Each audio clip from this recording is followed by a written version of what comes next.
wrestling, time to go. Ring the bell and start the show. Hello, and welcome in for another episode of Talking Wrestling. I'm referee Super Dave Miller, also known as Pondwater Dave. I join with me, as always, is the First Lady of the Arn Anderson fan club, Miss Amy Vaughn. Go ahead and talk. Super so I know Dave, that you can... huh? I hadn't heard that in a while. What? I was telling you, you just waved, and I was like, don't scare the audience. Show them that your stuff works. I said Super Dave. I haven't heard that in a very long time. Yeah, I'm kind of testing the waters about a rebrand there. Oh, you don't like Pondwater? I do, but I mean, at my core, I mean, Pondwater is my podcasting name, but my credibility is that I'm a 20-year veteran of refereeing and pro wrestling. And when they introduced me as Super Dave. No, that makes sense. That does make sense. Oh, Allison votes. Go back to Super Dave. Yeah, she didn't call me Pondwater. She didn't. She will not. I love that about her. Anyway, how was your week, Amy? It's been good. I don't know if it's over here. We had primaries today, so I made sure I voted, rocked the vote. I don't know if any of my people won yet. We just the polls just closed, so we have I don't know. We have a lot of local elections too, so that was good. So we shall see. Did you have any primaries or anything today? No. We just had a hot bartender behind bulletproof glass tell us that they were going to come down to Mississippi and pull up. So that's about the only political news we got down here today. Other than that, I've had a good time. All right. How about you? Yeah, I'm highly amused. It's like standing behind it's like me standing behind Lance Archer and Baron Corbin talking shit like, come get me. Yeah. Yeah. Hey, let's talk about collectibles right out of the gate. Okay. Heritage Auctions had their big event. And yes. there was some rich people buying collectibles. There was some records set. Really? Some records were set? Oh yeah. I mean, and like, well, this wasn't a record. Good for you. Good for you. And I'm going to say that when you go with Heritage Auctions, they have a buyer's premium. I mean, the person that bought these paid $8,540 of it. $7,000 of it I get. Right. And I'm telling you that to tell you, where did my notes go? I don't know. I'm telling you that to tell you that I couldn't have got that on my own, I don't believe. No. They market a lot. Like, here's a catalog. They sent this catalog out. Yes. This catalog has all the sports collectibles. I mean, has all the sports collectibles in it. Like the back cover of it, it had the boots, it had the belt.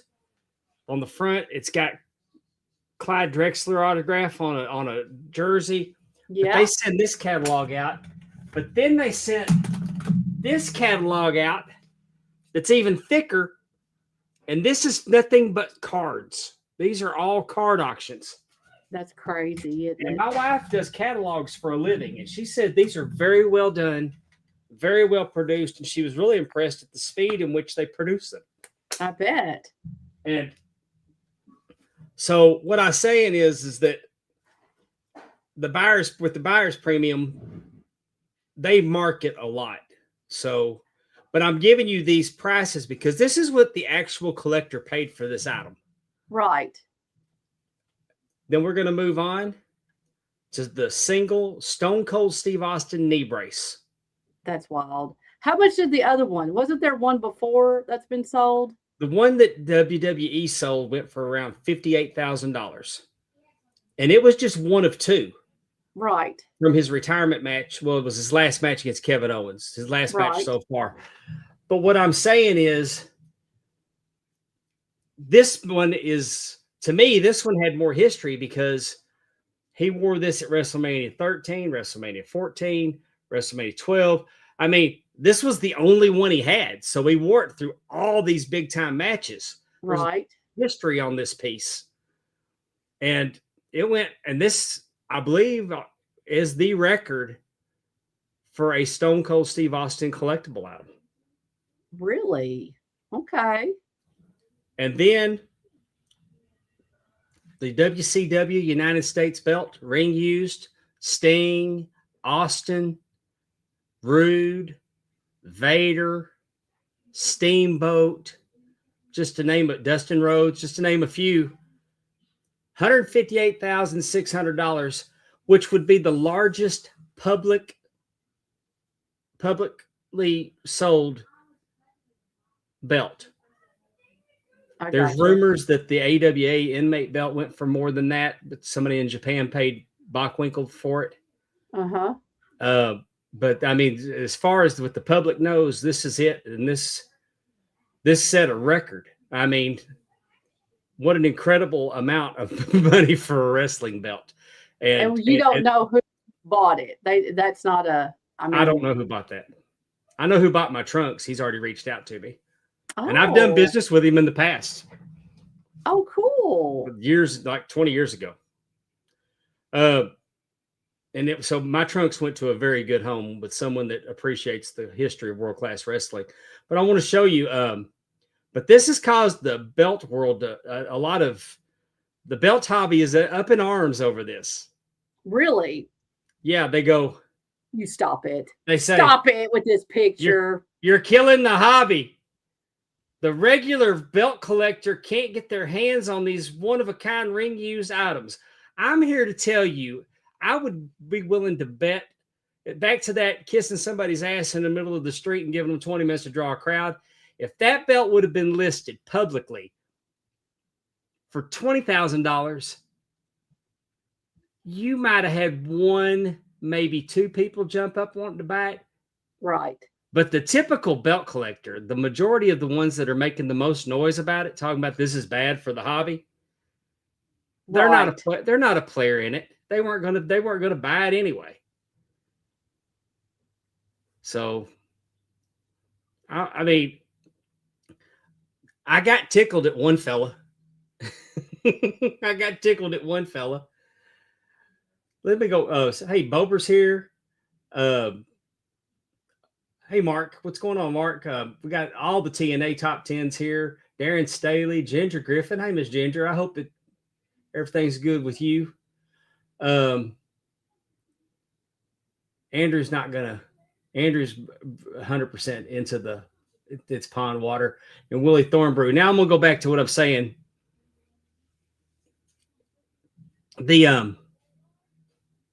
There was one guy in one of the threads talking about it, and this was when the belt was like at $47,000. He goes, anyone but Conrad Thompson.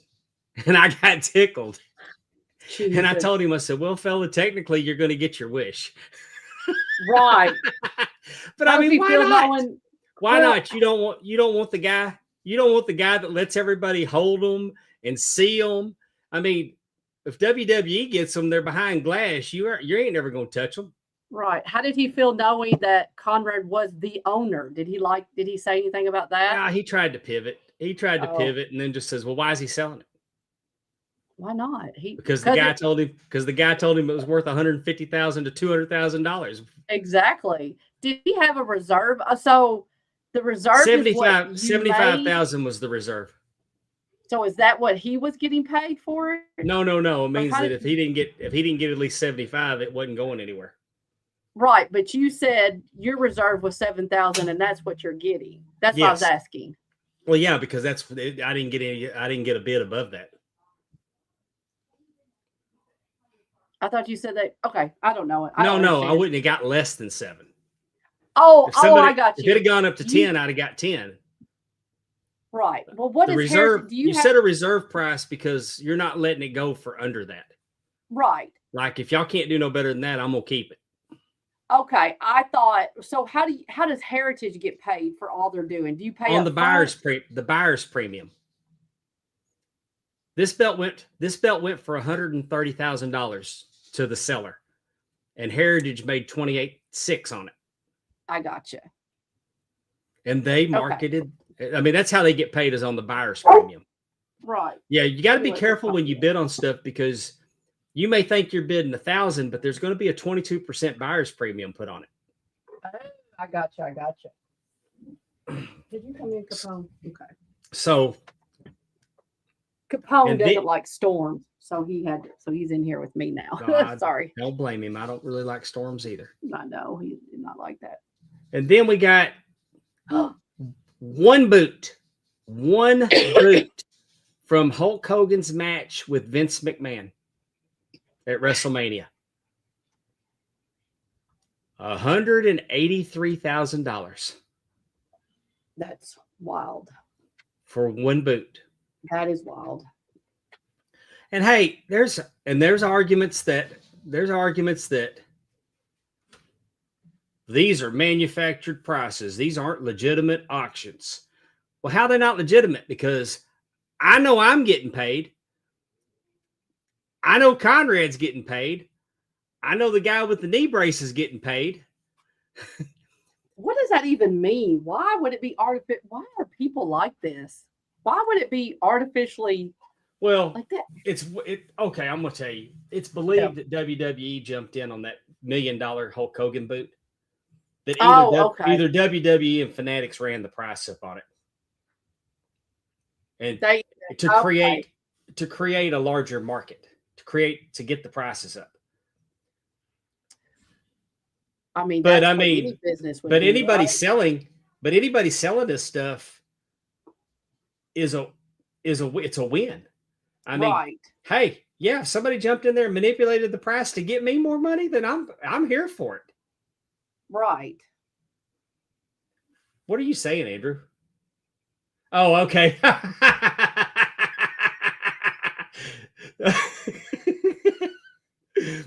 Oh, yeah. Thank you. I love you for that, Andrew. God almighty, I did the cheese balls on purpose and you pointed them out. I love it. Let's just shut the show down right now. We're not going to top that for me. I'm as high this show as I'm ever going to be. I agree with Willie's comment. You do look like your lighting is off. I changed the lighting. Does this not hit? Am I too dark? I don't know if you're too dark, but I mean, it's just different. It just looks like something's different. Yeah, the way I normally do my lights, I noticed it kind of washes me out. Oh.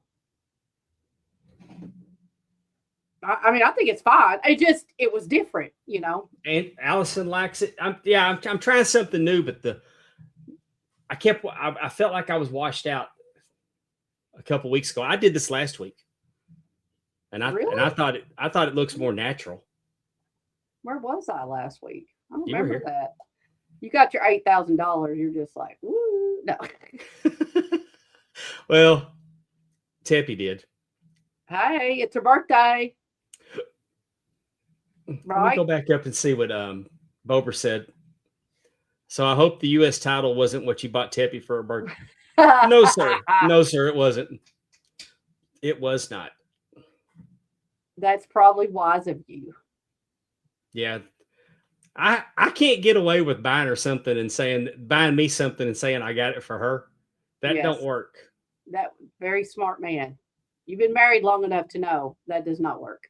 A friend of mine in the belt hobby, Stephen Hammer, did a cute video where he said that you got to be careful. He ordered his wife a purse, and then he got this box and he opened it up and it had a wrestling belt in it. It was a WWE championship belt, like Cody's. That's funny. And I got really tickled by that. Oh, I'm gonna tell you what. I got my podcast, my microphone, and my I got my microphone and my stand and everything that way. That a friend of mine at work, he knew I did a podcast, so he brought it to work and gave it to me. He said, "This isn't what I ordered." Well, hey, and it's a roadie, so What did he order? Some kitchen item. Oh, so it was well. Okay. Oh It was yeah, like I mean, a like, treat. yeah, and they didn't take it back, so he I gave it to never had me. that luck. No. Yeah, because I don't know. Go look at the roadie setup, the roadie on Amazon. I mean, he hooked me up for like $250 worth of upgrades. Nice. Now, if we could just upgrade this to about $250 worth of show. Hey, we're getting there. Slowly but surely, we're getting there. But let's talk about your favorite subject. We don't have to do trivia before this, do we? No. Okay. Mm-mm. I went a completely different direction. I think y'all like it though. Well, we're going to talk about the Four Horsemen tonight. The documentary, the biography on A&E, the A&E's WWE biography series. They did a great job on the Von Erichs, and I think they did a great job on the Horsemen. Yes, I loved how they got footage from Ole and Dusty and different,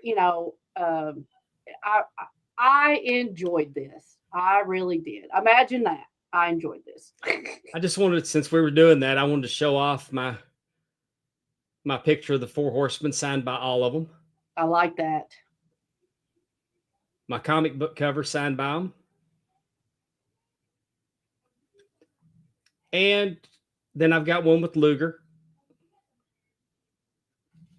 So my Barry one, my Barry one is on the comic book. Uh-huh. And I might get Rick to sign this one. Rick didn't sign this one, but if I have the opportunity, I may have him sign it to complete that one. Yes, that would be nice. That would be nice. I'm not going to get to it because it's kind of in the back. I have the Four Horsemen that went into the Hall of Fame 2012 action figures that WWE had, and I had all of them sign it. And that one includes Barry Windham. Multiple Arn stuff, multiple Tully stuff signed. He's so good to me. The Arn, he's so good to me. Tully is too. But hey, Arn is very good to me. So was this a true biography or a Horseman tribute piece? I mean, I think it was a tribute piece. Like, do you think it was a documentary? I do like. There wasn't anything that I didn't know. Was there anything you didn't know? I mean, no, there was. I don't think if there was anything new uncovered. I think it was neat getting to talk to Erin, his wife. Yes. I think that it was neat having Brock on there. I thought there was lots of neat things that we have and that are new. I like the photos. Exactly. I love seeing all the photos.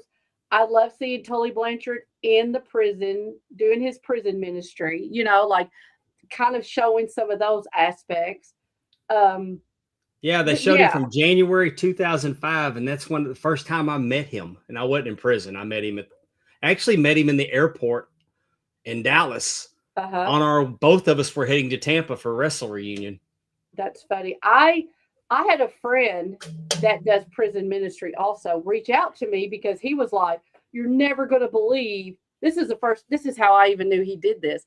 He goes, "You're never going to believe who I, was with today."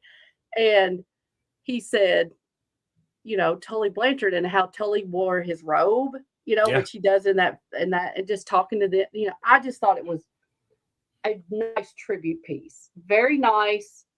But again, I did not learn anything super new. Miss Ginger saw him when he in Mid-South when he was still wrestling as Marty Lundy. I love it. They had a little clip of him as Marty Lundy in the edit. Hey, I just want to say about JJ. Mm-hmm. JJ does not look 40 years older than he looked in those 1986 promo videos. I thought, and of course, I don't know when this was. I mean, JJ always has looked the same. I mean, he looked older than he was. Right. But I just got tickled that when I saw him, and I'm glad they got that JJ. We got to see JJ recent, when they filmed this. Right. I have no idea when they filmed it. Do you? It's been in the last year. I thought he looked good, actually. I thought JJ looked good. I didn't expect him to look that good because I'd heard that he'd been really sick. Yes. That's why I didn't know, I did not know maybe timing, like when they had done it. We got to see. He looked damn good because he didn't look 40 years older than he did when he was featured. No, he did. Yeah, no. Well, again, Tully was my favorite JCP heel back in the day. Oh, Tully, he is a fantastic heel. Look, again, I really thought the tribute piece was very good. I loved it. We got to see our own little Paul Bromwell on there. I like seeing Polly B on there. National exposure. And of course, I love Arn. Just he's so cute. He's talking about how he's in the podcast world. And I think Arn, from the first time I met Arn, at an autograph show, Arn did not seem comfortable. And he was still very much protecting kayfabe. Yeah. And I think that once Arn got comfortable, I don't know if he ever has really gotten comfortable, but I'm saying once you could always tell that letting go of kayfabe was hard for Arn. Right. And I think that over the years, he's become, like anytime I've been around him, he's always been different. Mm-hmm. And I think once he got used to letting go of it a little bit, that it was okay. And he got used to the new normal. Right. I just think that he's one of those that letting kayfabe go was hard for. Oh, 100%. And I guarantee. And Andrew worked on his show for so long that he could probably, I think Andrew may back me up on that because he would have had to have noticed the difference himself. I also think that we have not scratched the surface on the things that Arn Anderson knows and is willing to tell. In fact, I think there will be things that road trips and things out, yeah. That's just never going to be spoken about. But I think that, I mean, Arn's got a good laugh and a good wife, and and I think Arn acknowledges the drinking and on the road. Oh yeah. But they'll never be. He's never going to be one you're going to get the road stories from. Oh no, he's not. He has no desire to do hit pieces, I mean, he didn't even talk about the stuff like, with Sid. Yeah. With the scissors and stuff. I mean, yeah. I mean, and again, what really comes of that, to talk about it. And now that Sid has passed away, like Willie, I'm not going to put your comment up on that about your ruined kayfabe, just because if there's anybody that's not watching their kids and they're actually watching this stuff, I don't. But I think it was all a perfect storm because Arn does talk about how he and Miss Ginger said it. He was Marty Lundy when he first got into it, but then, Junkyard Dog was like, man, you look like, like Ole. And Gene, they had done the Minnesota Wrecking Crew. Gene was retiring. He had getting older and, Ole wasn't ready. He was younger kind of thing. And again, just how that all worked out. He got to be Anderson. He got to be Arn Anderson, and how, what the Minnesota Wrecking Crew brought to the table when they were a group. And then just the fact that, we went ahead and said, hey, we're cousins, Ric Flair and, we're cousins and we're going to bring you in. And then just kind of collecting all that. Hey, Darius Taylor says, children watch the show. Oh Lord. Hey, when I was a kid, I had a crush on Marie Osmond. So I could see some kids watching this that got a crush on Amy. You know who doesn't watch? Oh Lord. Andrew says Arn could have been a lot better podcast if he wasn't so diplomatic. He's scared behind the mic, lots of editing, lots of things we passed over at his request. Yeah, and I think that another part of him is that he's not trying to burn any bridges because never say never that you could go back someplace and earn a paycheck. Well, and I think if we had ever learned anything from Arn, that Arn was dedicated to earning a paycheck, even like while when they screwed him in WCW, when Tully got popped, and Arn got screwed on that deal. Arn still did the math that it was better than nothing. Hey, speaking of that, I did not know that Tully licked the inside of the bag. Like I didn't know. You know what I mean? Like I knew he had gotten in trouble for cocaine, but I didn't know that was probably one of the only things that was like, oh, I didn't. Two ladies. I could see him doing all of it, but yeah, but he had two ladies with him. That ain't all he licked. There goes our children viewers. But I mean, I'm just saying was. Oh, that's the line. That's the line. You're talking about him licking cocaine, and then I get a little innuendo. I get a little innuendo out there, and you're going to call me on it. I'm just saying. Hey, that was something. Did you know that? What's that? I said, did you know that? That I'd heard him tell the story that. Well, I've never heard him tell in detail like that before, and if I had, I didn't remember it. Okay, I didn't know. Like I said, but I'd never doubted that. I mean, I've always under the impression that he probably used coke before. So. Oh well, yeah. Like I don't think. I mean, I didn't know if maybe that's what him and Gino fell out over. Maybe he didn't party as hard as Gino. I don't know. Right. But I don't think that Tully's sugarcoating by any means. No, I don't think. Yeah, not with everything that he's gone through with his ministry. Like I don't. What would be the point, right? Right. Willie said he had heard the baggy story before, so. But Watts could just deal with strong personalities. Tully, Vader, Medusa, Polly. Before that, he's at Watts, yes. Yeah, he said Watts had a point. He paid for Horsemen, not a carpenter. I think that it's ridiculous, though. Like, I gotta wonder if Tully's reputation with management kept him from getting that other chance. Or maybe they tried. Maybe they thought they could get him back in and just lowball him, and he was cool at that point that he didn't need it.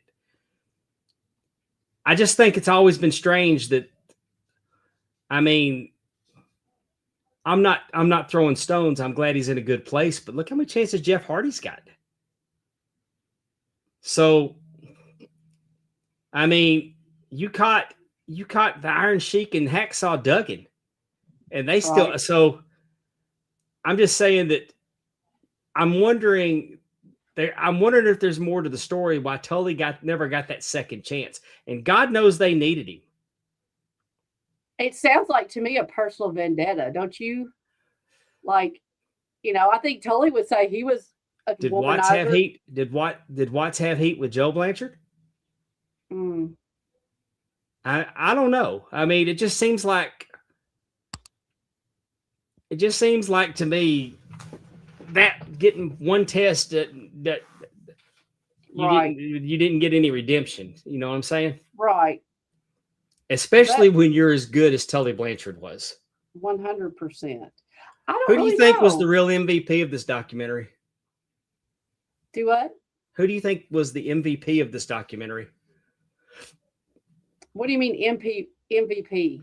Well, I mean, Ric Flair because he was the star. Arn Anderson because he gave us the emotional weight. Dusty because he was booking the territory. JJ because he was holding it all together. Tully because Tully was, I mean, I think this was an Arn Anderson story. Yeah, I think Arn Anderson has always been the anchor. You know, whether he meant to be or not, like you said, the carpenter, the workhorse, you know, and yeah, I do. I think it was. I think it was. Documentary was an Arn Anderson story, and I think that Tully came out better from this. But you also got to keep in mind that all the clips we saw from Rick were from previous interviews. Right. They couldn't use Rick because he's under contract with AEW. Well, and we also got to see Aaron, and we also got to see Brock. Right. And you know, and we got to see Barry. Yeah, but I'm just talking about like you said, if it was more the what did you say? Who was the centerpiece? What did you say? Yeah, the MVP, the most valuable player. Oh, of MVP. This documentary. Yes, I think it was Arn, and I think that was again because we saw Aaron, we saw Brock. We did see Tessa, but it was not like in person like with Brock. You know, and the clips they showed were from TNA and from the Mae Young Classic. And I love that. I love thinking about Tully watching Tessa, which I think is awesome, right? I just really think that that's awesome. You know, I'm going to agree with Andrew on this one. I don't think that Rick really could have added anything to this story from today's. That they didn't already have clips on, or right. I don't think that he would have added. I don't think that he would have added anything else. Right, especially like the table for three that they've even done before. So again, the table for three was good. You had a lot of content. Again, I think that's the reason why I don't really think it's a documentary as much as it was just kind of like a piece. This was a feel-good piece. Yeah. I was in my feels. I loved it. Oh my God. It just brought me back. Like when they were following Dusty in the car and like that. I mean, we watched that just like you said, people really called the police because they thought that, but that's what was so cool. It was 2 hours. Is that what you're saying, Andrew? It was 2 hours, but still. Hey, let me. Could the Four Horsemen have worked anywhere but Jim Crockett Promotions? Southern Wrestling? No. I think it had to be I think it had to be Southern Wrestling. I mean, that was the way. I don't know. Maybe Memphis. If you would have got Rick in there with Tully and Arn, with Bobby Heenan in the JJ role, I think it would have worked at that time in WWE. In the 80s? When he got there, when they went, if Rick would have gone with them, and I don't know who you would have used as the fourth, unless you got Barry Windham. Maybe you could have got Barry to go. I don't know how contracts worked out, but you could have put a fourth guy with them. I'm trying to think who would have been in WWE at the time that would have been a good fourth. See, though, I don't really know. But they could have run roughshod on Hogan, got the belt off of him, and they kept been saving Rick constantly. And they would have never done that. They would have fed each one of them to Hogan. Hogan would have won every match. They would have they would have never gotten to do what they did in Jim Crockett. Well, they treated Flair with a lot of respect when he got there. And he was even hotter. In the 90s. But he was even hotter when Tully and Arn got there. I think. What are you talking about? Oh, you're talking about I think it might have worked. I don't know how long it would have gone. But they gave Tully and Arn all the respect in the world and called them the Brainbusters. Yeah. And the crowds were going like this. And, right. And they did it one time and got in trouble. And they said, no, we don't do this. Y'all are the Brainbusters. Well, and again, that's why I go back and say, I don't think your hottest babyface in the 80s was Hulk Hogan. And like I said, I just don't think that they would have allowed him to get beaten down like that without completely annihilating what year did they, all what, four of what them. Year what year did Earthquake get him and they had the letter writing campaign sending him cards? I don't know, late 80s, early 90s. So I'm just saying he would have eventually posed, Bober. But again, I think, oh, he said 1990. I think that it was perfect in Jim Crockett. Like you had Dusty. Yeah. And they wouldn't have called him. They wouldn't have called him the Horsemen there. And oh yeah, no. But no. I'm just saying. I just think. But I think it would have lasted longer if they would have had Rick with them. I mean, Hogan would have eventually, and they would have had to Hogan would have had to have some help. And I mean, it would have been Hogan. I'm sure the Mega Powers would have got back together. Maybe you would have thrown the Hart Foundation with them. I don't know. Hey, and I thought it was wild that Bret Hart actually put over how great Tully and Arn were at that time. You don't hear Bret give anybody that kind of credit very often. That's very true. But he did kind of say like they were the best of the WWF, and then Tully and Arn were the best. Like he did. He still patted himself on the back. Definitely. I'm going to see if I can add a poll. But you're very true. Like I don't think. But again, Arn has probably never done anything to Bret, so he doesn't necessarily have a reason to think he was held down or anything. I'm only going to give 3 choices because anything after this is not an option.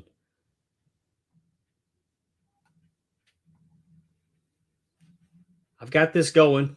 Just say 1, 2, or 3. Just say 1, 2, or 3 in the chat to vote. Which version of the Horseman was the best? 1 for Ole, 2 for Barry, 3 for Lex. Look, Did you just vote on our account?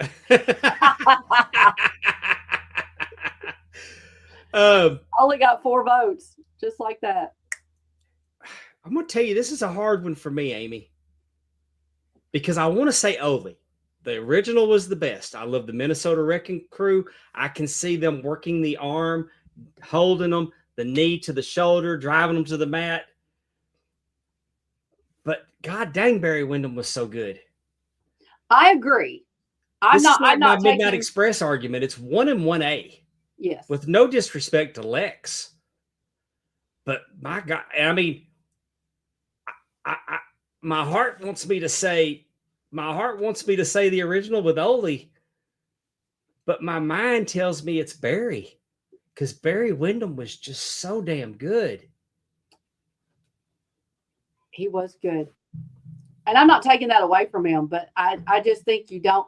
Again, you're bringing in the Minnesota Wrecking Crew. You make that connection with Rick being a cousin and a family. Again, looking at in the Crockett era, family's very important in the South. Like, I'm just saying, like, I just think that was, and Ole was so damn mean. But he talked. Have I ever told you my Ole Anderson story when I was in the elevator with him?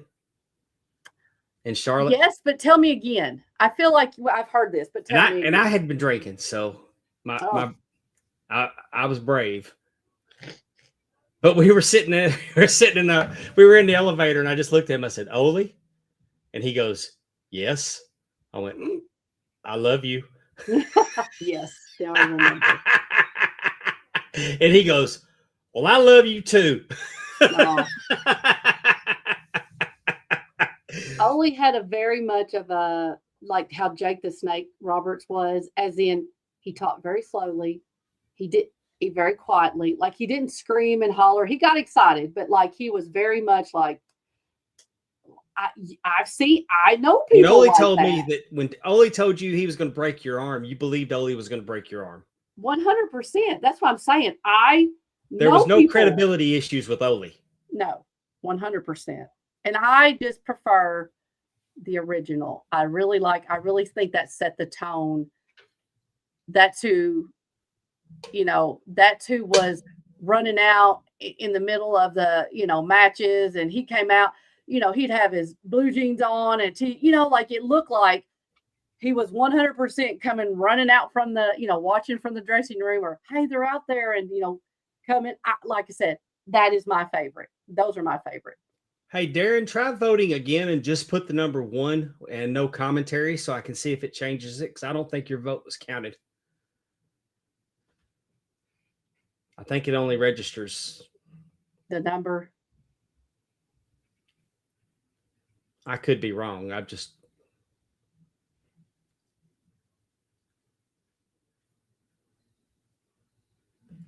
Jason just said. Jason said Rick, Tully, Arn plus anyone else is great. So Jason's on the fence. But he's not wrong. He's not wrong at all. No, I think there could have been a lot of great workers again when Ole left. And again, you know what I loved about Ole? He left because he wanted to watch his sons wrestle. He had a legitimate reason. At home. But I love that. But you probably don't perfect. think about that. Yeah, but you don't think about Ole doing that.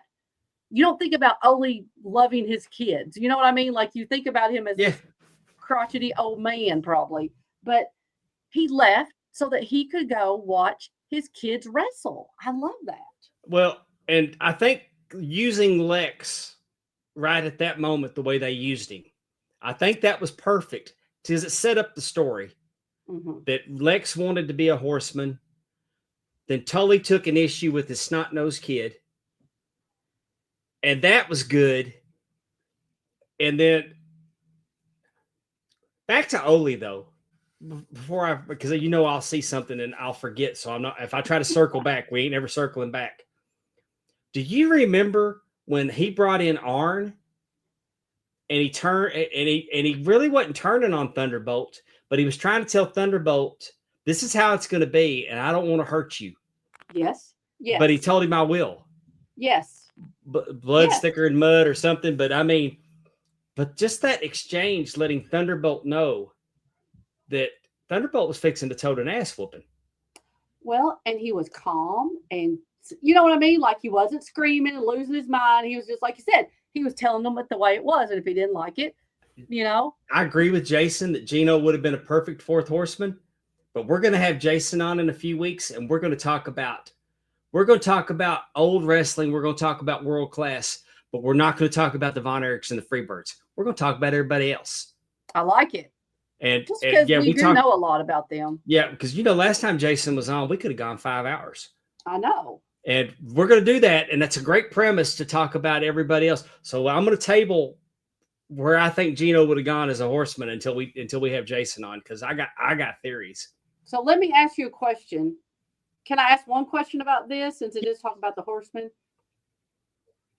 Would Gino had been tagging with Tully, or would he be kind of on his own and Tully tag with Arn if he was in the four horsemen? You know what I'm saying? I'll go ahead and say it. I think it would have been a situation that Gino would have forced Flair out. I think they would have baby-faced Flair, and I think Gino, Tully, and Arn, and Barry, or Ole, or any of them. I think that, I think Gino would have replaced Flair in the Horsemen. Interesting. I don't think there was room for both of them in there. Yeah, no, definitely. Because, I mean, they were two peas of it. I mean, Gino was, I don't want to insult Tully. Tully was that kind of like Flair as the U.S. champ, but not like, I don't think you'd be insulting. What are you saying? Like Flair is here, and everybody else that did the dressed up, wearing the finest. Like Flair was a Rolex, and Tully was wearing the gold nugget. Right. You see what I'm saying? Like, yes, but I feel like Tully was definitely. I mean, Tully was not. I don't know. Flair was the nature boy. Right. Flair was all of that he preached. Right. Tully was a great wrestler and enjoyed the finer things, but he wasn't as. I'm trying to think of a word because I can't say it without it sounding like I'm disparaging him. All right. I think he was Tully. Like, I think he was where he wanted to be.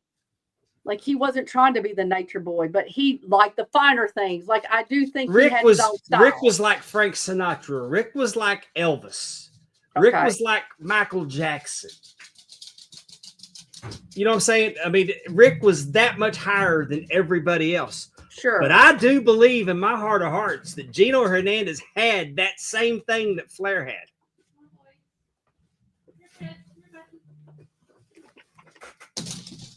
I mean, you know what I'm saying? Oh, definitely. Yes. And it I wasn't think great. I mean, I thought that charisma, I think Gino had that. Fritz thinks so too. He's in here to chime in on it. Oh, Fritz. I do agree with what you're saying. Nick Bockwinkel, that. Yeah. I'd have to. We're gonna have fun. We need to put a pin in that. We're gonna fantasy book everything. It's gonna be great. Yeah. But anyway, let's. I'm gonna kill the poll. Okay. 50-50, so it could have gone either way. We had 6 votes, 3 and 3.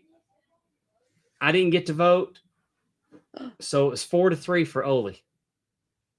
Yay! It's hard to beat an original. It really, really is. I mean, we could tie it up at 4-4 because Super Dave liked Ole, but Pondwater liked Barry. Next week, y'all can call me Sybil. I like it. We'll definitely do that. Thanks for popping in, Jason. Gino was great. He might have been better at the Flair gimmick than Flair. I don't think it was the same gimmick. I think it was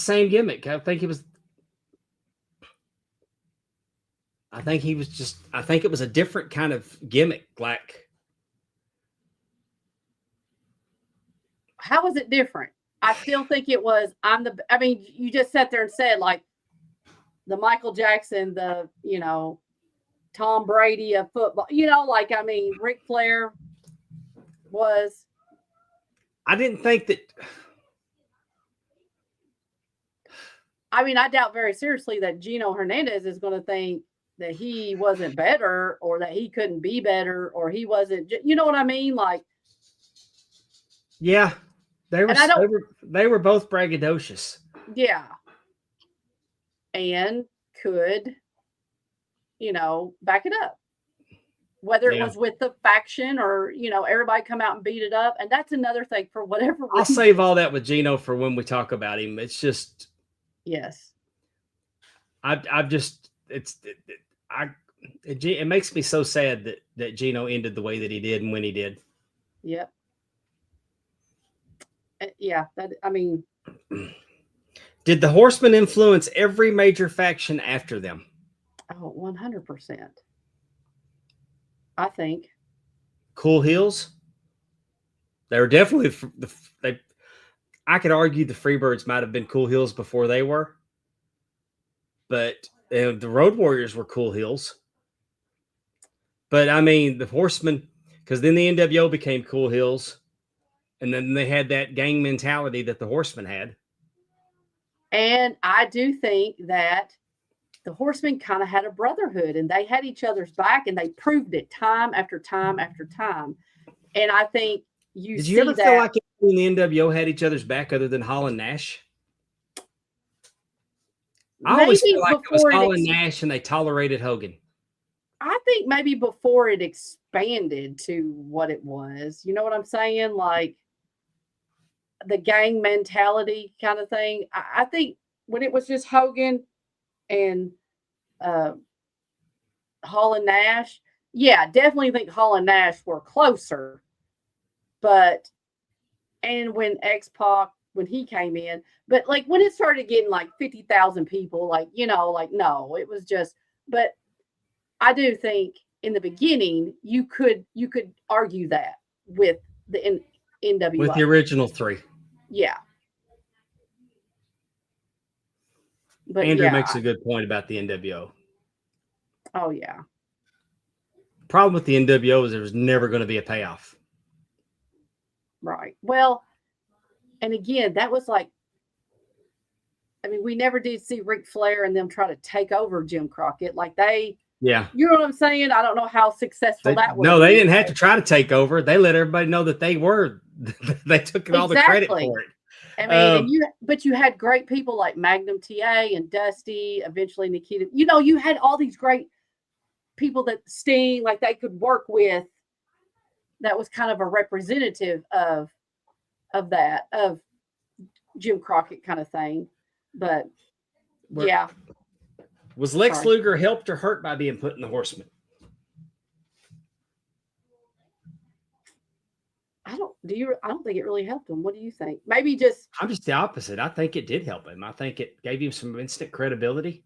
Well, that's what I was going to say. Gave him some credibility, gave him some exposure, kind of like close to that. But I mean, I think they accentuated his strengths and they hid his weaknesses. And the fact that he got to work with them. That was even something they talked about in the documentary. Yeah. I mean, he was not a wrestler by choice, right? Exactly, Andrew. They taught him how to wrestle in ring. Could you imagine, I mean, what it would be like to learn from that group with them day in, day out? Like that was definitely. Oh my God. Maybe he didn't take advantage of it as much. That's where wrestling is hurt today, is because you learned in the car. Exactly. You learned in the car. Even Jason will tell you probably when he was, when he was going strong, 20 years ago, that he was probably learning in the car, and he darn sure could teach in a car.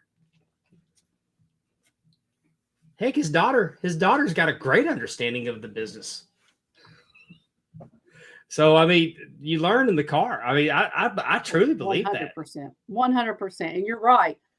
And I love how they talk, and a lot of older wrestlers will talk about that, about just missing that, the rides in the car and learning and taking notes or whatever. I love how Arn talked about in the documentary how that a young lady, 84-year-old lady named Spider, I mean, she had a cane. Yeah. And then they talked about only being stabbed. You know what I mean? Like, well, that I don't know if you ever had the opportunity to meet Peggy Latham. No.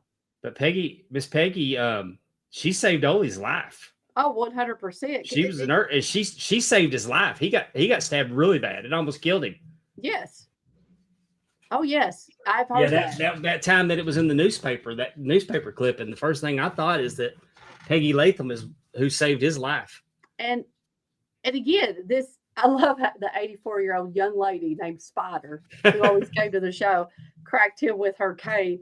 They legitimately thought they were helping. Like that is how well they all worked together, heels in the baby face, threw Ricky Morton out there, and she wanted to help him. And so she did. She cracked him in the head.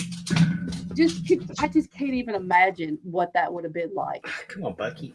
And talking about, and then going home and drinking beer and talking about the crowd and all, man, did you see when I did this? They went, they went crazy or whatever,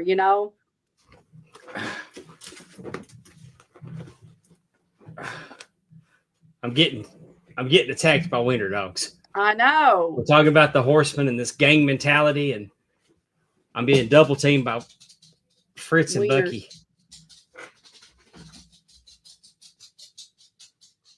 I love them. They're so sweet. But why did the fans start cheering them? I think, like you said, it's like cool heels. Because they were cool. They were cool. They wanted to be them. Like that was the guys who dressed up, that was at the show. Amy, me and my friends, I would say we're going to go out. And I'm like, hey guys, if we just all kick in $70 a piece, we could rent a limousine for 6 hours. And we can all drink. Yeah. Hey, I'm going to tell you how much the Four Horsemen were here we are all these years later. When I'm in the ring counting, if I'm counting somebody out of the ring, I go 1, I go 2, I go 3, and then I go 4. That's how I put 4 up when I count. And I do it intentionally. That's my thing. Yeah. 4. I put an emphasis on 4. Now I've got a sponsor at BIW that wants me to do 6, 7. Lord help us. Anyway, but I mean, I think. But yeah, I know that. I mean, why would you not, for a man, a guy anyway, and a girl, like for the guys, why would you not want to be like them? They got all the women. They're cool. They're kicking ass. I mean, limousine riding does not suck. Exactly. Unless you throw up in the limousine and then you have to pay the cleanup fee. That does suck. Yeah, I bet that would say. I guess that would suck. But I mean, again, I think it goes back to just, they just look just like Gino. Like he was like everything you wanted to be. He was cool, confident, good looking, had all the women. Like what guy, why would you not want to be like that? Could kick ass, that gang mentality. Anybody got in your way? I love how they take them down to the ground. Like that's only like he's tackling them so that way they're down on the ground and then they just start wailing. They don't even know what they're hitting. They're just hitting something on the person's body. I love how they showed the, Magnum TA was doing an interview in the back and then you see where they're coming in and the cameraman's like, and again, just how realistic it was. Yeah, just beating up a crippled Magnum TA. You remember they jumped on Magnum when he was crippled? Yes, they kicked. And then Dusty got that baseball bat and just started wearing Tully out. And that's when he hit Jim Crockett. Tully? No, they were trying to stop Dusty and he hit Jim Crockett and it was a whole thing. Yes. But it was believable. 100% they took Dusty down when he had his broken leg. You know what I'm saying? This baby doll or slapped her. Yes. Tully comes until he jumped him. Yeah, he jumped her running in. I mean, yes. And it's a brawl, and it was awesome.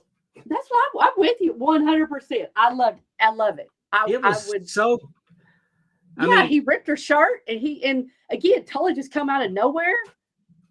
They're not worried about where they're supposed to be standing for the camera and all this.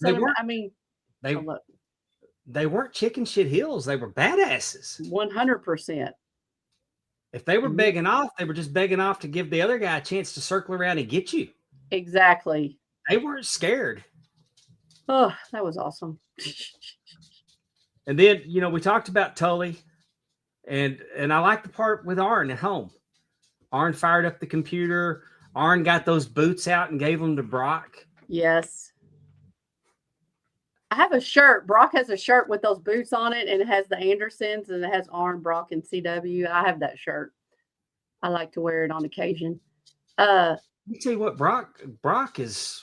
Well, we hung out with Brock in Waterloo a couple years ago, but Brock has come a long way, and I mean, I love that he's with CW. Yeah, which can only help him. Only help him. And that's exactly what Arn will say is that he's doing his reps.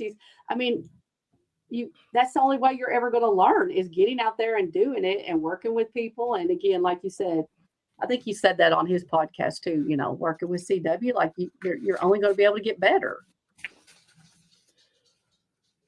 All right. I think the top takeaways from this, we're going to call it a biography. It was so much fun for me. It wasn't heavy. Awesome. It wasn't heavy like the Hogan documentary. When I teared up watching the Horsemen, it was just because of good memories. Right. I think there's a lot with the Hogan documentary to unpack anyway. You know what I mean? And the Von Erichs was heavy. Yes. And I didn't see the Road Warriors yet, but apparently Animal's wife is very pissed off about that portrayal. Exactly. I haven't watched it yet. I'm assuming that will be our next week's show, but I will be watching it and be interested to see what, because they didn't talk to her, which again, I don't, I don't know how things are made and like why they didn't want to talk to her. What I haven't watched it, so it's like, is it going to be not a hit piece, but I think it's different.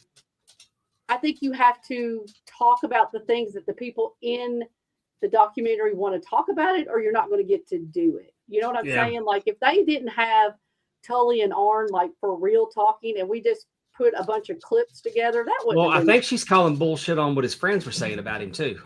I know, but I'm saying she wasn't asked to be in this. Right. What I was saying is like, why would you not? I don't understand. Right.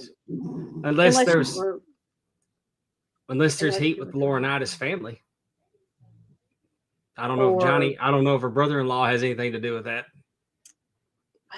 But I mean, whatever. He was in the hospital. He was in a hotel. Like, yeah, they just didn't know, and maybe they've just, like I said, I don't know why they didn't ask her. But again, we would not have wanted to watch a bunch of, clips of just them talking about different things. It was good that we got real, recent interviews. But if they didn't want to talk about something, they probably weren't going to do, you know what I mean? Like if they were like, we're not talking about Sid, we're not, like if they had like an idea, like we're only going to talk about the Horsemen, we're not going to talk about XYZ, or Magnum's married to my ex-wife, or you know what I mean? Like I'm sure they'd be like, that's not what we're going to do. So the Horsemen weren't created in a boardroom. It's probably one of the most organic things that ever happened in wrestling. I think the Anderson name mattered before the Horsemen did. Because it was the Andersons. They thought enough of the Andersons to make Rick an honorary cousin.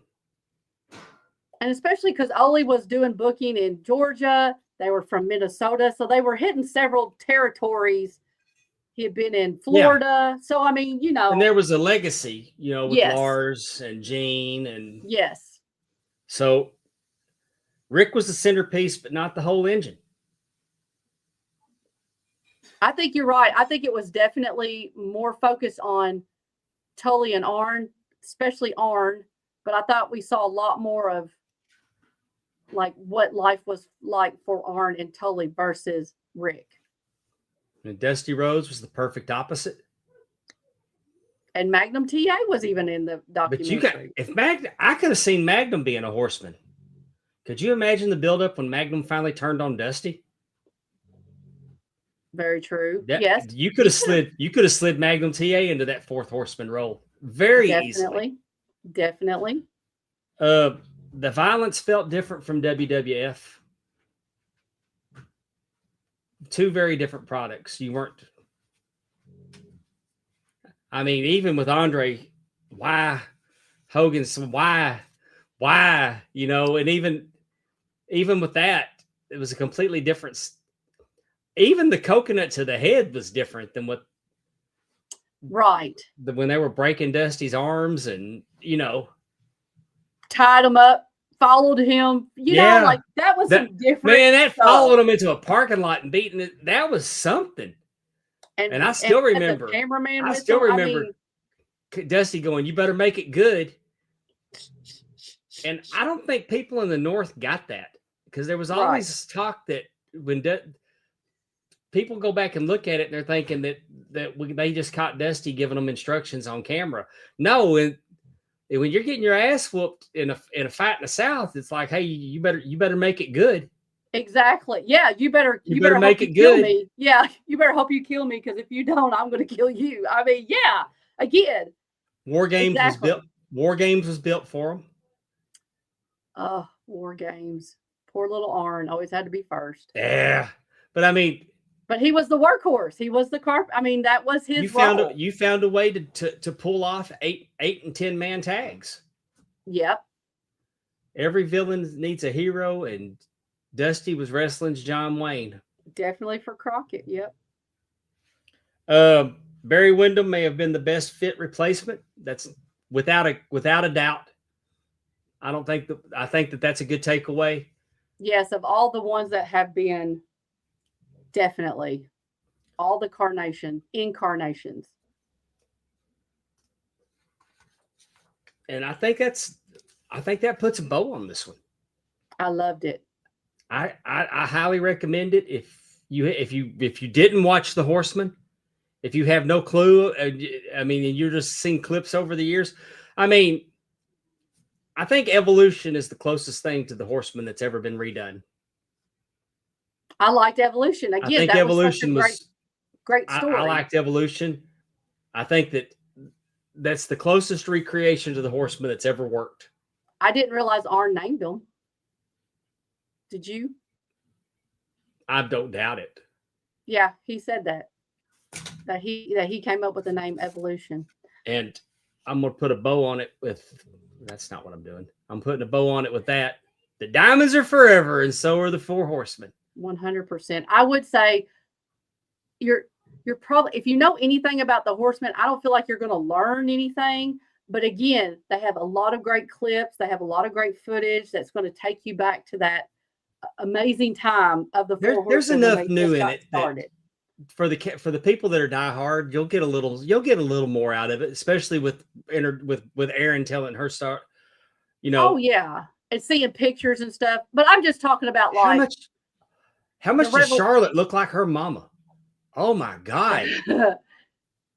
I mean, Beth, when they showed Beth at ringside, yeah, I'm like, my God, Charlotte looks exactly like her mother, which, you know, it's not. That was something that hit me. Right. I liked the Hall of Fame speeches with Tully's kids there, seeing Ric's kids there. That was great. I think too, like you were saying, at least with Cher's not her mother. Beth is her mother. No, honey, he's saying that she's got a lot of work. Oh, stuff like that. Oh God. Yes. Oh. But it was good. But I like how it said like Tully's kid, Brock had never seen. Yeah. I mean, when he was born after he's had his injury, so Brock had never really seen Arn 100% in the ring. Tully's kids had never seen, so I thought that was really interesting. I would love to see a faction. I would love to see WWE at some point do a faction, and I know they won't. But if you threw Charlotte and Tessa and Brock and who else? I mean, there's got to be other second or third generations out there. Too bad you couldn't do Bo Dallas for Barry Windham at least, sibling or uncle. You could though. You could bring him back in and call him Bo Windham. Yeah. Or even or Bo Rotundo for Mike Rotundo. Something. His granddad was Blackjack Windham. Yep. I just think it would be neat at like a Judgment Day type of faction where you mix the girls. That. I mean, I think something like that could be. But I'd also love it if you had Tessa and Charlotte and Becky and Bailey and called them the Four Horsewomen. I think Bailey is, I don't want to say she's on her way out, but I think maybe Bailey's role is going to be more helping the youngers. Or they could throw Natty in there. Yeah, I think you need another guy. Oh no, you're talking about for the Four Horsemen, like including Brock. Okay, let's throw. Well, I'm just good naming women, Andrew, but hey, throw Cody in there. Throw Cody because Cody loves cosplaying Ric. True. Cody loves to cosplay Ric, and that's not a bad thing. But his whole AEW run was cosplaying Ric. Tell me it wasn't. I'm not going to say anything, but I mean, all the way down to the Shivani in the car interviews. I don't know if it's cosplaying. I don't know if I say it was. We're looking at generational. I'm talking about that has like second and third generation for the story, like Evolution. I mean, like what did they call it with Randy, Cody, and Teddy Jr. Legacy. So just something like that. It just to hit us old people in the fields, but I don't know that anybody there is smart enough to try to hit us old people in the fields. I will say they got me, though. I've been down on wrestling. And I'm going to tell you, I marked out last night when I saw Brock's silhouette come up behind Oba. They got me on that one. They got me. I'm kind of, I don't know. You don't get me very often, but they got me on that. They're going to be like, I mean, people don't like it when they get swerved too much. Yeah. We learned that, but I don't know. We'll see. We'll see how it all plays out. You know what we're going to see right now, though, Amy? What we going to see? And I know that which we already talked about Arn, so you're already probably already running pretty hot anyway. Ooh, yeah. It's time for Amy's trivia. Can you hang? How big's your brain? It's time to play. What's the topic tonight, Amy? Actually, I know some people were thinking, we're going to do a Horseman trivia. We're not. Do you know what today is? Do you know who was born on May 19th? I do not. I know who was born on May 18th. Who was born May 18th? My wife. Well, okay. Yeah. And George Strait. May 19th, 1946. Uh-oh. Start again. How did you not get in that window? Go ahead. I'm here. So, Andre the Giant was born Andre Rene Roussimoff on May 19th, 1946. He reportedly weighed how much at birth? How much did he reportedly weigh at birth? Was it 13 pounds, 14 pounds, 15 pounds, or 16 pounds? I'm with Allison. I'm going to go A13 because I don't think that he got the freaky growth right out of the gate. What the heck? You think 13 pounds is normal? No. That's big. No, that he definitely tore up his daddy's playpen for sure. No kidding. Well, you know what? Not so, because Andre is the middle child. He has 2 older siblings and 2 younger. So he didn't mess it up too much. But you all are all right. I'm going to tell you what, the 2 younger just walked out. But you all are right. It is A. 13 pounds, reportedly weighed 13 pounds at birth. I'm telling you what, Aaron was 8 pounds, 10 ounces, and that was a big baby for me. So I'm just saying, I could not imagine. My daughter was almost 9 pounds. It didn't hurt me a bit. Lucky you. According to the WWE, which NFL team offered Andre the Giant a contract to play football? Was it the New York Giants, the New England Patriots, Washington Redskins, or the Baltimore Colts? I'm totally guessing on this, but I'm going to say D, the Baltimore Colts. And why would you say that? I'm just curious. They're an older team.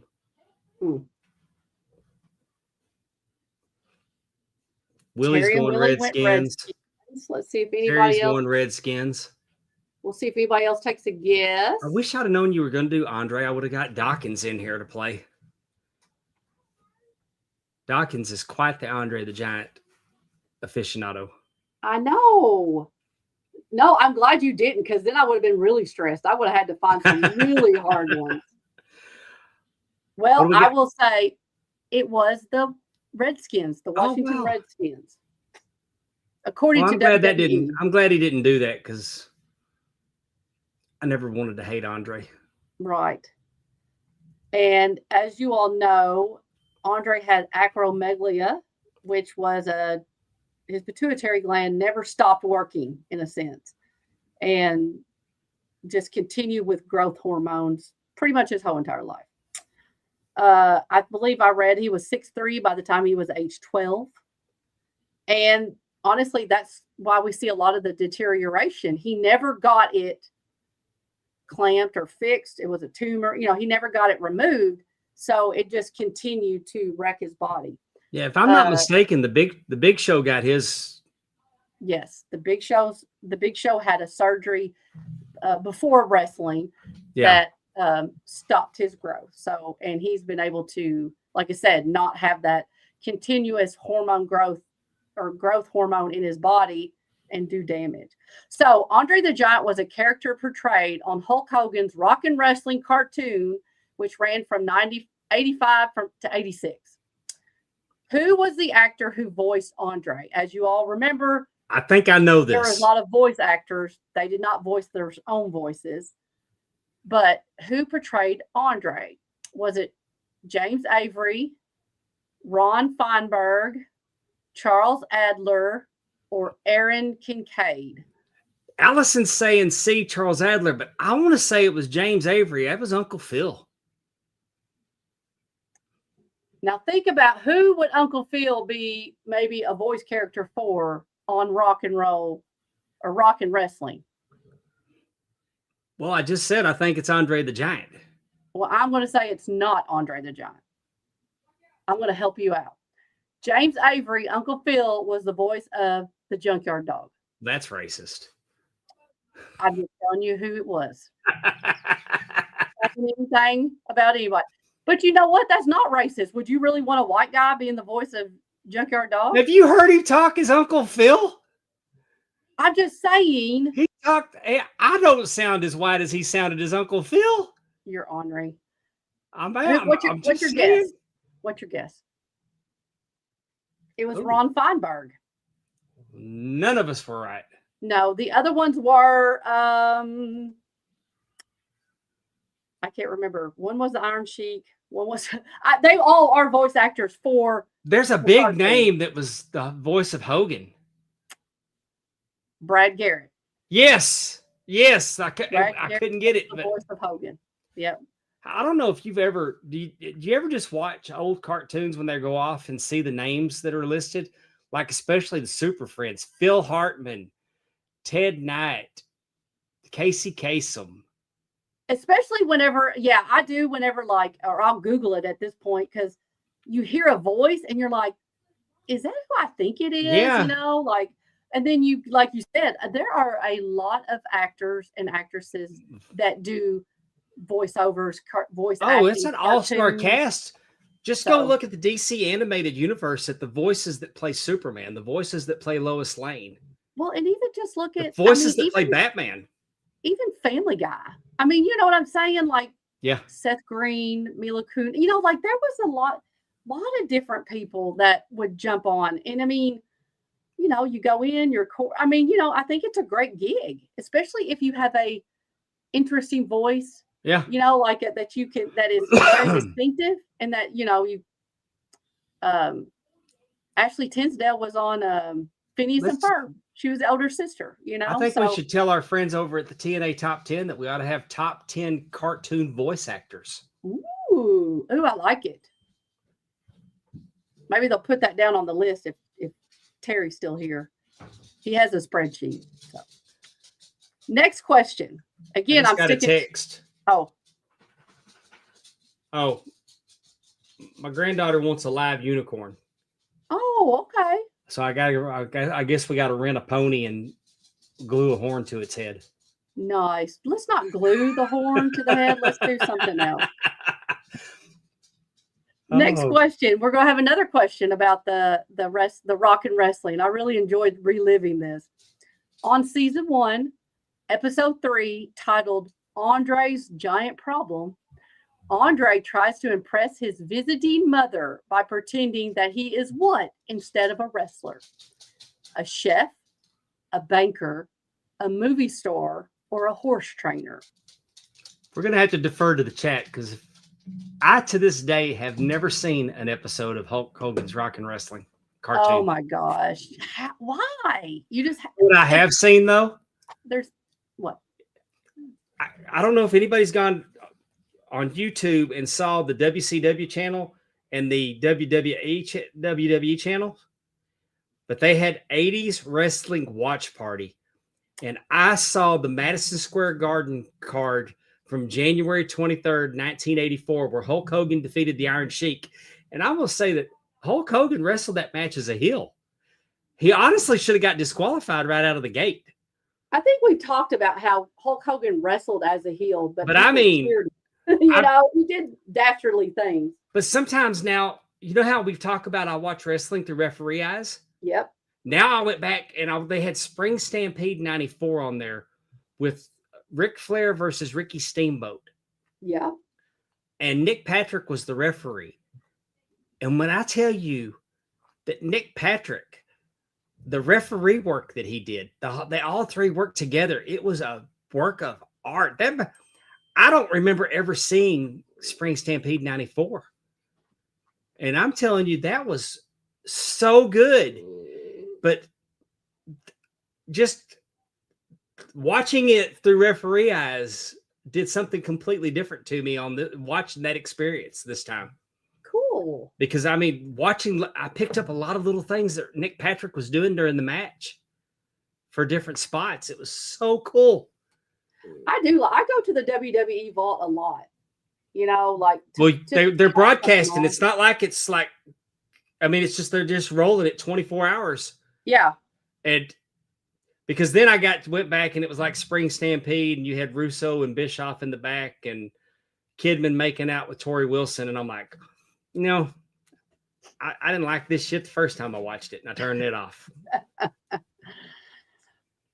Andre tried to impress his visiting mother by pretending that he was a chef instead of a wrestler. Okay. I can see that. Great. These are fill in the blank. Andre the Giant has won the Wrestling Observer's Match of the Year twice. Once in 1981 and then again in 1988. Can you name his opponents? Well, 88 was Hogan. That is correct. 81 might have been Hogan. It is not Hogan. Could have been Killer Khan. It was Killer Khan. Look at me go! Look at you go! Look at me go! It was Killer Khan. I thought I might stump you on that, and I know how much you like him, Killer Khan. So I was like, hey, I love watching Hogan's heel work, and you can get that on the WWE YouTube too. I watched him wrestle. I've watched him 2 different matches against Hulk Hogan. I mean, against Andre the Giant from back then. Yep. Really, and that's when Andre was getting over the ropes and doing everything. I mean, so, yes, when he was definitely more mobile and go back and watch Hogan's heel work. If y'all, just as long as you know, I mean that his presentation after he won the title from the Sheik to what he was doing early. So it was good. It was really good. I'm enjoying going back and watching WWF 79, 80, 81. Well, yes. And I do think, I mean, even going back and watching Horsemen, you're watching it from a whole different lens as you've gotten older. You're appreciating more different things from when you were watching it, even, Andre in the 70s. Oh, we were watching Mid-South and it was a match when Andre was in there with Ernie Ladd. Andre did a flying body press off the middle rope onto Ernie Ladd. Yeah. I mean, high flying Andre was not something that, I mean, he wasn't high flying when I saw him at the Sportatorium. Right. And when you are watching it as a child, you see in WrestleMania 3, that's at that time, that's the only one that's the only Andre unless you got magazines or tape traded or whatever. So you're right. You could definitely go watch. The Andre the Giant Battle Royal, this is the last question. The Andre the Giant Battle Royal has been part of WrestleMania weekend since 2014. There have been 12 winners. Can you name 5? I believe I can. Okay. The Big Show. Yep. Baron Corbin.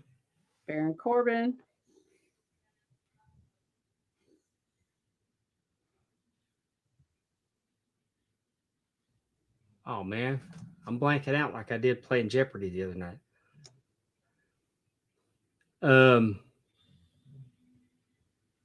Anybody in the chat can throw out a name too if you want. Yeah, y'all can help out. Help an old man out. Otis. Nope. Do you remember who the first one was? I thought the Big Show was the first one. No, it was the second one. The last one, Royce Keys. Yep. Thank you, Allison. We're at 3.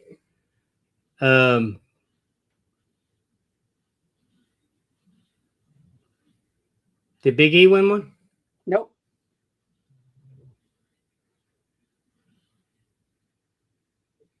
Did Logan Paul win one? Nope. I cannot name 5 of them. Willie Thornbrew's giving you several names. Oh, Cesaro. Okay. Cesaro was the first one. And Carmelo Hayes. Carmelo Hayes he won last year. So that's 5.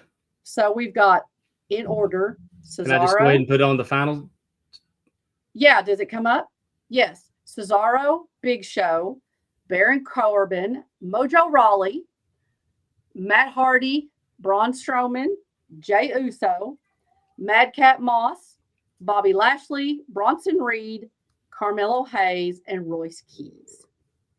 They skipped 2020, obviously for COVID. There was not one there, but they have been doing it since 2014. Yeah. So that is a little trivia about Andre and kind of his legacy that he has left. That's fun. That was a fun. I try. I really do try. Let's talk about something. Let's talk about something that's not fun but necessary. Yeah. Rock for Rebel. Continue to pray for our friend Rebel, and let's raise some money for the ALS network. You go to rockforrebel.com. That'll take you to our merch store. We've got exclusive Rock for Rebel merchandise, but anything on our store, all the proceeds will go to the ALS network.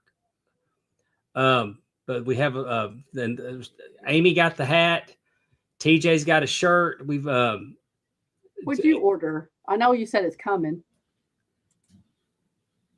Yeah, I'm getting a hoodie and a hat. Ooh, nice. I like the hat. It's very nice. Yes. I definitely encourage the hat. But but help her out. I mean, and I'll just pray for her, because it's a hell of a thing when someone says, "I'm just praying for a peaceful passage."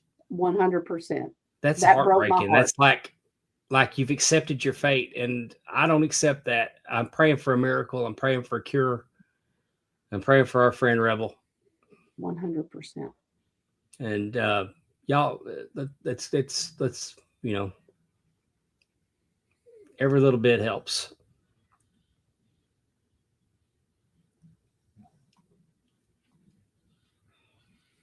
Well, that's not what's supposed to come up. That's supposed to come up. Big Time Belts. Facebook.com. Go to there and join the group.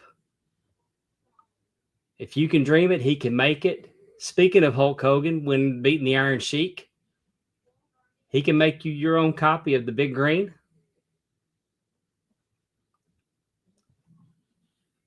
How about a Buddy Rogers belt? Can you see notice that it doesn't have snaps on it. It has a buckle. Yep. My Luthez belt's like that. It has a buckle. That makes sense. The UWX World Heavyweight Champion, aka the bitch belt.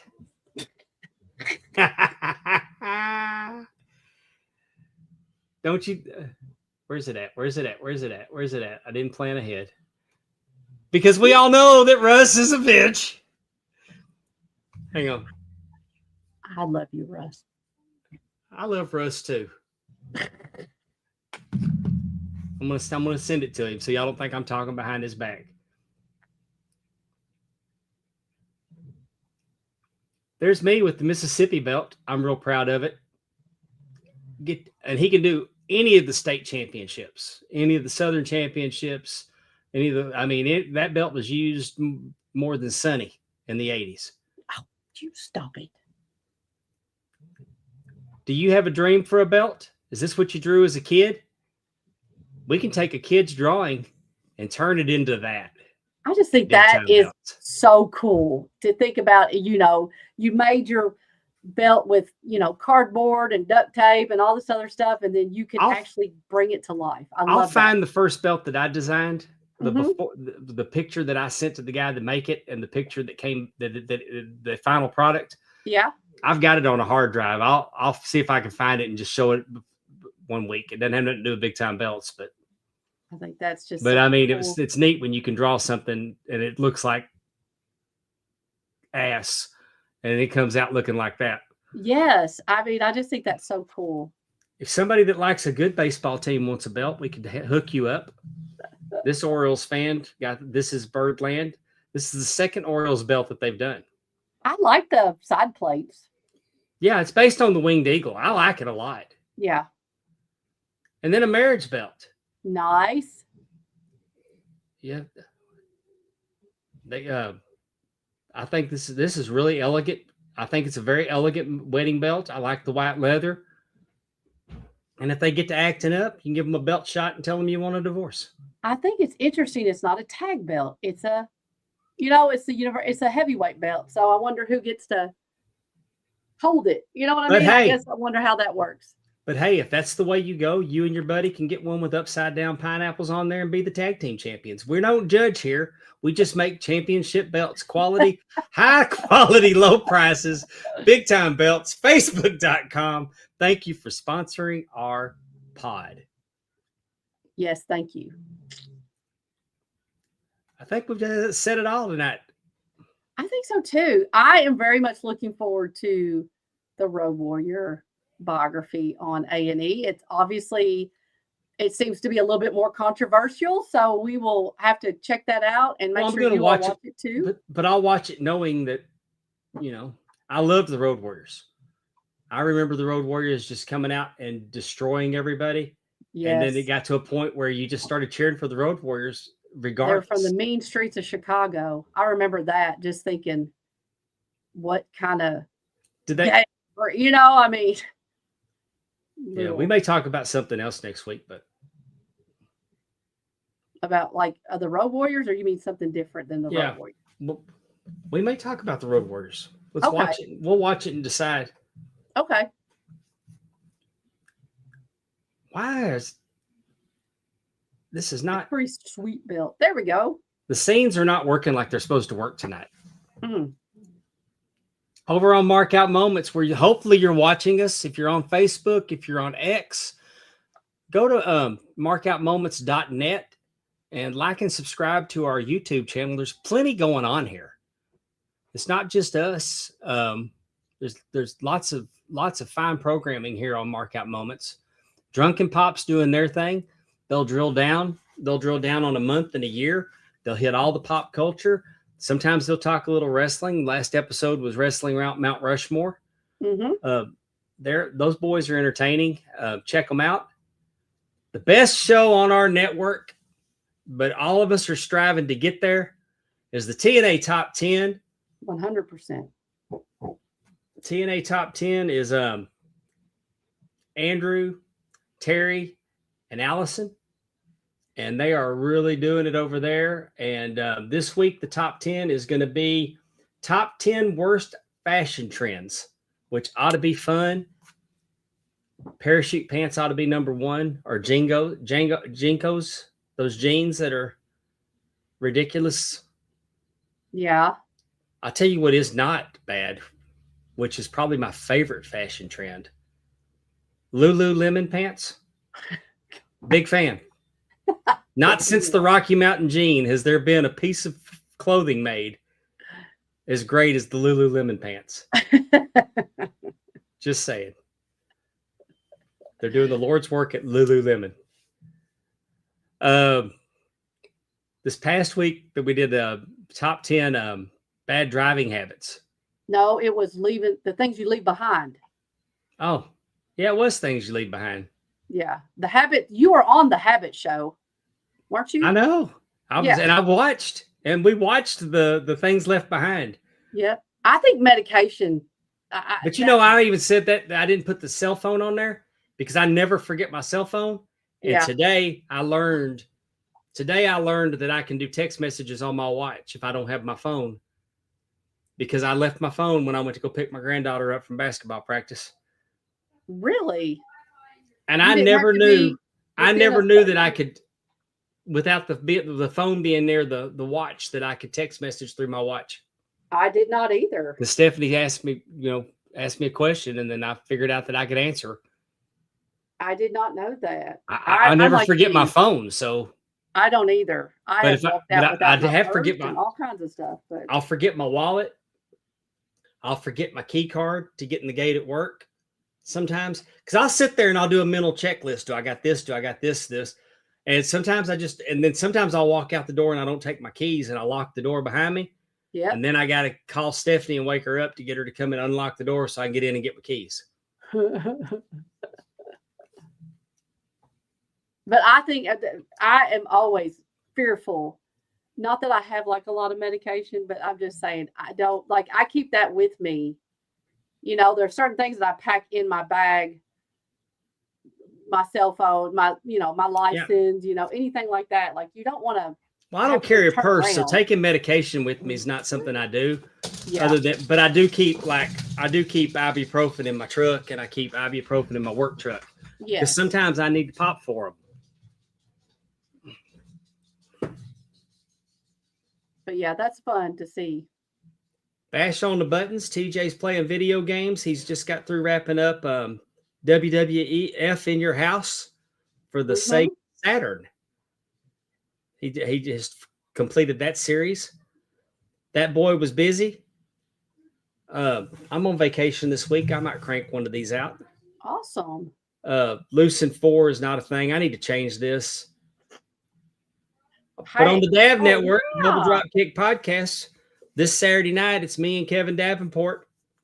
That's good. You're going to be on this Saturday night? Talking about what's good and bad in wrestling. And I'm scheduled for this Saturday night. And you were invited too, Amy. Yes, I hope I can make it. And hey, I'm waiting. I've got a box. I haven't opened it, believe it or not. My new glasses. I'm waiting for TJ. I need to get me another box of them. I really like breaking those. I know, it's fun. They had Funko had some mystery little mini figures that you could open, and you don't know which one you're going to get. And I bought 3 of them because they were on clearance. And we got The Rock, John Cena, and Rhea Ripley. And I just knew we were going to get 3 Jey Usos. So that worked out. And then Spanning the Globe. Mark Maggard and crew Span the Globe on Thursday nights here on YouTube, on Facebook. They talk about wrestling belts, and they probably might have a hot opinion about the sale of the United States belt and what that means to the hobby. Yes. Oh, you know what? I bet so. And I wouldn't be shocked if we didn't touch on it with Kevin Davenport. Oh, well, that makes sense too. All right. I want to thank everybody for joining us tonight. This was fun. This was a fun. I appreciate the participation in there. Appreciate y'all hanging out with us. We know you have a choice, and we like that you spend your Tuesday nights with us. Thank everybody in the chat. Thanks for joining us, and thanks for participating. We love getting your feedback as we go. It's just bring the whole crew. It's a fun thing to do.